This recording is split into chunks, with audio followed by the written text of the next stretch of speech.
Apakah Nabi SAW kalau ada orang mati berzikir di situ? Ada nggak riwayat yang menyebutkan Nabi SAW pernah ada sahabat Nabi datang orang mati panggil, ayo sini duduk, suruh membaca semua zikir. Jadi terbiasalah kemudian menjadi tradisi sampai dengan kekinian. Di masa itu bisa dibenarkan secara hukum karena orang-orangnya belum tahu.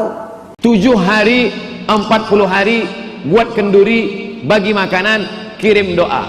Tidak dilakukan Nabi. Tidak dilakukan Abu Bakar, Umar, Utsman, Ali, sahabat Nabi. Assalamualaikum warahmatullahi wabarakatuh.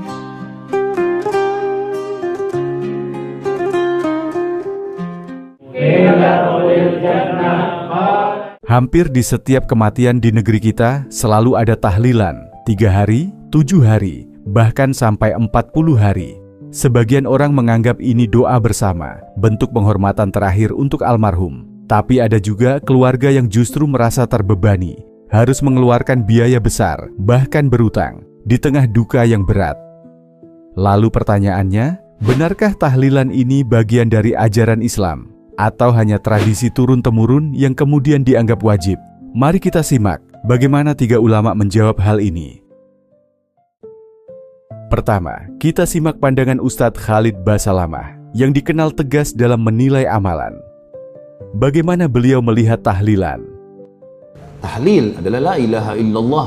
Bagus tahlil itu. Tahmid, alhamdulillah. Takbir, Allahu Akbar. Zikir adalah ibadah kepada Allah. Cuman setiap ibadah yang kita kerjakan harus sesuai panduan Nabi SAW. Begitu. Zikir Nabi kerjakan iya. Zikir habis sholat, ada zikir pagi sore, gitu kan? Ada tempat-tempatnya semua. Yang ditanya sekarang bagaimana kalau ada orang mati lalu mengadakan acara zikir? Bagaimana acara ini? Baik, tanya sekarang. Apakah Nabi SAW kalau ada orang mati berzikir di situ? Ada nggak riwayat yang menyebutkan? Satu saja riwayat, Nabi SAW pernah ada sahabat Nabi datang, orang mati panggil, ayo sini duduk berzikir, lalu suruh membaca semua zikir. Belum ada satu riwayat pun masalah itu. Makanya Nabi SAW kalau takziah ada orang mati disuruh bawa makanan. Hai ahli Madinah, bawakan makanan keluarganya Ja'far. Waktu Ja'far mati syahid di perang Mu'tah. Karena mereka tertimpa apa yang tidak menimpa kalian. Hibur mereka, doain, begitu. Nabi SAW datang juga selama 3 hari.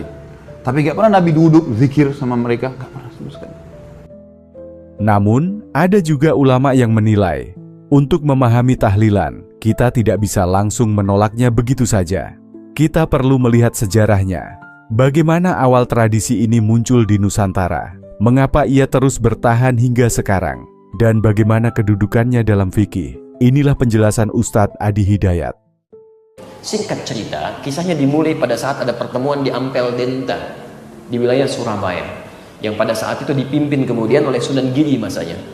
Taib, ada penyampaian terkhusus dari Raden Rahmat yang dikenal dengan Sunan Kalijaga yang kemudian ada di daerah Kadiwungu sekarang daerahnya. Kemudian beliau mengajukan satu situasi yang terjadi di wilayah dakwah beliau. Wilayah dakwah beliau menyampaikan bahwa masyarakat di sini punya kebiasaan. Kalau ada yang meninggal dunia, maaf ya, yang terjadi pesta-pesta. Ada yang makan, ada yang minum, ada yang mabuk-mabuk dan sebagainya. Maka dia lakukan selama 7 hari. Setelah itu kumpul lagi, ada 40 hari dan seterusnya. Itu masyarakat sekitarannya. Mengajukan kepada pertemuan pada saat itu di Dewan Wali, bagaimana caranya supaya ini bisa berubah. Maka beliau mengajukan, ya, salah satu caranya kata beliau, saya akan rubah isinya. Maka di situ kemudian tidak disetujui. Kata Sunan Giri, jangan lakukan. Ya, jangan lakukan. Khawatir kemudian itu dianggap sebagai bagian dari agama. Maksud Sunan Kalijaga itu tetap berlangsung 7 hari itu, 40 hari itu, tapi isinya dirubah dengan kalimat-kalimat tahlil. Ya Allahu Akbar, la ilaha illallah, kalimat-kalimat tahmid. Dipopulerkan istilah dengan tahlilan. Diisi dengan kalimat la ilaha illallah. Cuman waktunya tidak dirubah. Mereka kumpul, isi daripada mabok baca kalimat ini, sampaikan kebaikan-kebaikan dan sebagainya. Itu ternyata kemudian tidak disetujui awalnya. Tapi kemudian dimunculkan dalih di situ. Kalau kita tidak lakukan dengan ini, maka kemudian mereka akan sulit menerima Islam. Maka didiamkanlah pada saat itu argumen yang dimaksudkan. Sedangkan diam dalam kaidah fikih alamatun na'am, tanda setuju. Maka kembalilah beliau praktekkan. Tapi sebelum dipraktekkan beliau sampaikan, kalau dikhawatirkan biarkan nanti anak cucu kita yang meluruskan ini. Jadi menyempurnakan maksudnya. Jadi beliau memulai, anak cucunya yang diharapkan bisa menyempurnakan itu. Tapi kemudian disampaikan, terjadilah proses itu. Sebelum sempat disempurnakan, datanglah penjajah. Terputuslah dakwah karena kesibukan melawan penjajah pada saat itu. Jadi terbiasalah kemudian menjadi tradisi sampai dengan kekinian. Apa yang diijtihadkan oleh Sunan Kalijaga di masa itu bisa dibenarkan secara hukum karena orang-orangnya belum tahu. Tapi bagi orang-orang yang telah tahu hukumnya dengan takziah, maka tidak ada alasan untuk tidak mempraktekkan takziah. Takziah yang diinginkan itu yang didiamkan. Jelas di sini? Karena praktek ini dikhususkan dulu bagi hukum tertentu yang belum tahu hukumnya. Jadi kalau orang yang sudah tahu hukumnya, cukup kerjakan takziah saja, tidak perlu mengerjakan yang tadi. Karena itu hukum darurat dalam keadaan tertentu. Jelas? Menurut Ustadz Adi Hidayat, tahlilan lahir dari penyesuaian budaya sehingga berfungsi sebagai sarana dakwah pada masanya. Namun dalam hukum agama, tahlilan tidak termasuk kewajiban syariat. Lalu bagaimana kalau keluarga tetap ingin mengadakan tahlilan? Apakah otomatis salah? Ustadz Abdul Somad memberi jalan tengah. 7 hari, 40 hari, buat kenduri, bagi makanan, kirim doa. Tidak dilakukan Nabi. Tidak dilakukan Abu Bakar, Umar, Utsman, Ali, sahabat Nabi. Tapi ada dalam fatwa tabi'in, namanya Imam Atha. Kata Imam Atha, ulama dari kalangan tabi'in, orang yang meninggal dunia, maka dia diuji di kuburnya selama 7-40 hari, maka dianjurkan bersedekah dan berkirim doa. Andai saya mati, keluarga saya akan bersedekah selama 40 hari. Pergi ke panti jompo, ke panti yatim, berikan makanan terus. Ya Rasulullah, ummi matat, emakku mati, apa atasaddaqu anha? Apakah aku boleh bersedekah? Kata Nabi, tasaddaq, bersedekahlah engkau. Ayyus sadaqatu afdal, sedekah apa yang paling afdal? Saqiyul ma, memberi air minum.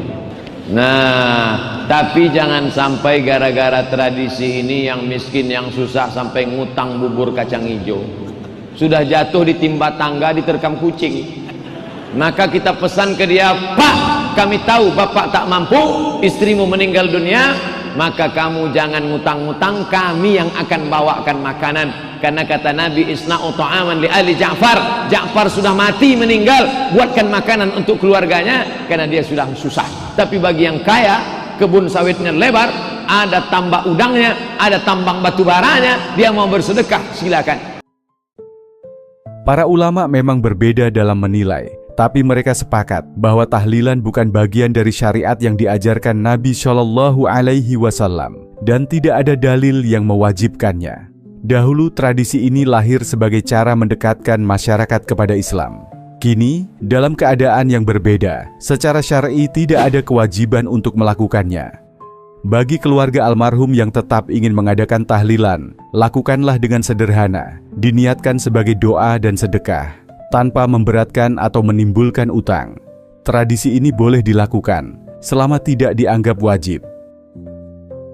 Pada akhirnya, doa untuk orang yang kita cintai akan selalu sampai, baik lewat tahlilan maupun tanpa tahlilan. Yang terpenting, jangan biarkan perbedaan pendapat ini memecah persaudaraan. Di tengah duka, yang paling dibutuhkan adalah doa, penguatan, dan kebersamaan. Wassalamualaikum warahmatullahi wabarakatuh.